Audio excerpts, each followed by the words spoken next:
깻잎 논쟁이라고 아십니까? 깻잎 논쟁이 뭐예요? 왜냐면요, 제가 제 친구와 제 남자친구가 계속 자주 없었어요. 근데 이게 이해가 가십니까? 아니 그거는 그냥 도와줄 수 있는 거 아니에요? 뭐가 저한테 떼죠. 이렇게 하면 되는데. 그럴 수 있죠. 그거는 이해해요. 예. 근데 그건 인간적으로 인간이 이제 뭐 먹고 사는 문제에서 이제 공경에 처해가지고 이렇게 있는데 그걸 외면하는 거는 더 이제 휴머니티에 반하는 거죠. 제가 볼 때는. 아하. 더불어 사는 인생으로 이렇게 서로 돕고 사는 인생으로. 친절한 경제 돋보기 온라인 대변인 브리핑. 안녕하세요. 알면 보이고 보이면 보탬이 되는 온대 브리핑. 저는 여러분의 경제 소식통 기재부 온라인 대변인 하광식입니다. 기획재정부는 나라 살림 전반을 기획하고 운영하는 일을 하는데요. 워낙 크고 중요한 살림이다 보니 매년 내년도 예산을 1년에 걸쳐 1월에서 9월까지 편성하고 국회에서 12월까지 확정하게 됩니다. 지난주 3월 31일 2023년도 예산안 편성 및 기금 운용 계획안 작성 지침이 각 부처에 통보되었는데요. 이번 주 온대 브리핑에서는 2023년 예산안 편성 방향 주요 내용을 쏙쏙 뽑아 알기 쉽게 소개해 드리겠습니다. 내년도 예산 편성 작성 지침을 알아보기 전에 예산 편성 과정을 한번 짚어보겠습니다. 우리나라의 예산 편성 과정은 법에 구체적으로 명시되어 있는데요.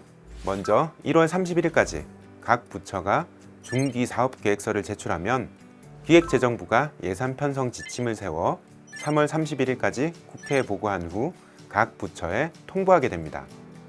각 부처는 이 지침을 참고로 5월 31일까지 예산 요구서를 작성해서 기재부에 제출하고 정부는 이를 조율하는 과정을 거쳐 9월 29일까지 다음 해 예산안을 확정해서 국회에 제출합니다. 이렇게 제출된 예산안은 12월 2일까지 국회 심의를 거쳐 확정됩니다. 2023년 예산안 편성은 경제와 사회 구조의 대전환, 국민의 안전과 행복을 보장하는 것을 목표로 하고 있고요.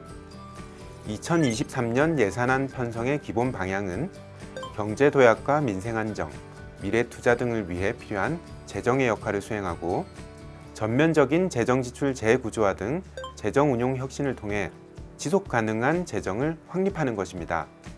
이를 위해 4대 분야 투자에 중점을 두고 예산을 편성할 계획인데요. 이 4대 분야는 첫째, 확고한 경제 도약, 둘째, 민생 안정 기반 공고화, 셋째, 미래 투자 확대, 넷째, 국민 안정과 글로벌 경제 안보입니다. 먼저 대내외 불확실성 속에서 우리 경제가 확실히 도약할 수 있도록 관광 콘텐츠 산업 지원 강화 등으로 내수 회복세를 뒷받침하고 글로벌 공급망 재편에 대응해 수출 품목과 수출 국가 다각화 등을 적극 지원할 것입니다. 또한 지역 균형 발전을 위한 투자도 확대합니다. 둘째, 민간 일자리 창출 지원 등 지속 가능한 좋은 일자리를 만들고 아동, 청년, 여성, 농어민 등을 위한 맞춤형 사회 안전망을 강화하는 등 민생 안전 기반을 탄탄히 할 것입니다. 셋째, 디지털, 저탄소 등 경제 사회 구조 전환에 대응하기 위한 관련 인프라 투자 확충과 인구 구조 변화에 대한 대응 등 미래를 위한 투자도 적극적으로 추진합니다. 산업재해, 자연재해, 감염병, 미세먼지 등 국민의 생명과 건강을 위협하는 요인에 대한 대응 체계를 고도화하고 핵, 대량 파괴 무기에 대응하는 핵심 전력 증강, 미래전 대비 연구개발 투자 등으로 첨단 강군을 육성할 것입니다. 또한 신국제 경제 질서 대응 등 경제 안보 역량도 높여 국민의 생명과 안전을 보호하고 경제 안보 역량을 높이기 위한 지원을 확대할 것입니다. 이와 함께 재정의 지속 가능성 확립을 위해 4대 재정 혁신도 함께 추진합니다. 먼저 전략적 지출 조정 등을 통한 전면적인 재정 지출 재구조화를 추진하고 집행 실적과 성과 평가 등을 고려해 경직성 경비를 제외한 전 재량 지출의 10%를 절감할 것입니다.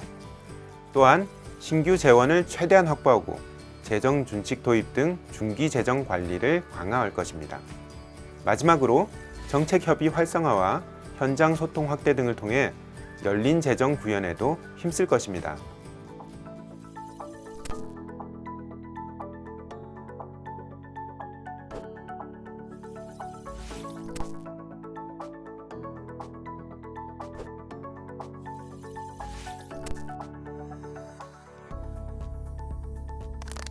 이상으로 이번 주 브리핑을 마치겠습니다.